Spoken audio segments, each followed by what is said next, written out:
Katanat Animal Husbandry and Veterinary jangka Directorate of Dairy Development ka Sarkar Meghalaya ha ka arpun raw trek unaiwiang arajar arpusaw ka rakhe ya ka National Milk Day ha ka Dairy Campus ka badan Hamoyong ha ka jinginan lang uba FR Kharkongor Principal Secretary kum Kongsan USC Sadhu Secretary ka Sarkar Jila kum U Sumut Kongsan ki officer kene katanat ki khana school bat kibai Habakren negara kesini negara ukongsan ubah FR Kharkongor ulang bahawa pai sekejala Meghalaya. Dangshan layok bentau ketenat dairy, bat kene ketenat betrishtom man pendap kejing duna kejing penmi kadut. Katkum kejing ken kejala mentah kadang la ban penmi tang kendai pu arajar sauspa arp sauton. Mereka don kejing kermen bandang penbha bat ban kentiu syusyo ya kene kebentah. Ulaban rap bagajing don jaga Meghalaya Milk Processing Center kabela banbo san po hajar liter kedut. Ka dairy plan hajawai kabela ban pelang khat prahajar liter kedut. Ka Central Dairy Hatura kabela ban pelang prahajar liter kedut. Bandalor kini nak kaliang ke sarkar kala pliru eka Meghalaya Milk Mission. Ka baai ram ya ki hajar arspa kat wengut kinong rijingri na ki shispan reu teli ki Dairy Provident Society. Balawan ajing mentoy bat kumbaar hajar shispa arpu artili masi kelayo ban IT shikinong rijingri. Please do come up. Hagajing trailang baga National Program for Dairy Development asam ki skim ban kentiu kene ke sektor bat hapo kene ke plan kindan salaiti ki dairy plan ki ban sashnashan kata hatura sning bat mukla bat kene kalong ban kentiu gajing pemidot akajela. You have already come up with an Dalor kene hakasenam arjar arpusaw lo oban play ka CM Elevate program kabalong gajing pet kerpang halor gajing kentiu kinong rap ki basang kam lajong.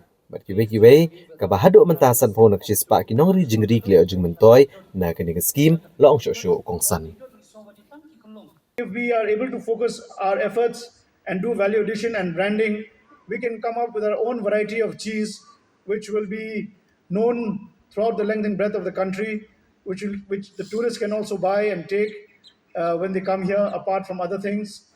And I would like to give a challenge to the to the Directorate of Dairy Development that please do come up with some good value addition in your milk products, especially with regard to cheese, chocolates, and so on and so forth. We can leverage on the brand of Meghalaya and develop these products. You have already come up with the Nari brand, which is present throughout the state, and a lot of people can buy milk products and they can buy your paneers and your cheeses.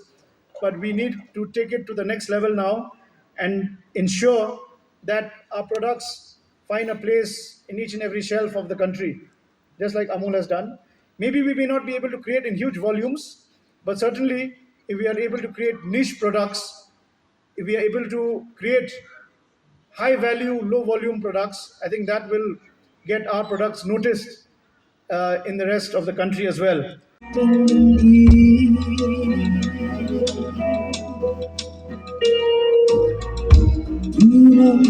Aku tinggal kasih